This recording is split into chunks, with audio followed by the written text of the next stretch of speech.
اگر ہم چاہتے تو ہر شخص کو ہدایت دے دیتے، لیکن میری طرف سے یہ بات قرار پا چکی ہے کہ میں دوزخ کو جنوں اور انسانوں سب سے بھر دوں گا۔ سو اب آگ کے مزے چکھو، اس لیے کہ تم نے اس دن کے آنے کو بھلا رکھا تھا۔ آج ہم نے بھی تمہیں بھلا دیا ہے، اور جو کام تم کرتے تھے ان کی سزا میں ہمیشہ کے عذاب کے مزے چکھتے رہو۔ ہماری آیتوں پر تو وہی لوگ ایمان لاتے ہیں کہ جب ان کو ان کے ذریعے نصیحت کی جاتی ہے تو سجدے میں گر پڑتے اور اپنے پروردگار کی تعریف کے ساتھ تسبیح کرتے ہیں اور غرور نہیں کرتے۔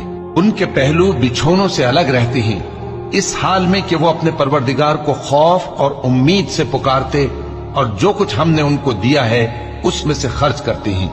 سو کوئی شخص نہیں جانتا کہ ان کے لیے کیسی آنکھوں کی ٹھنڈک چھپا کر رکھی گئی ہے، یہ ان اعمال کا صلہ ہے جو وہ کرتے تھے۔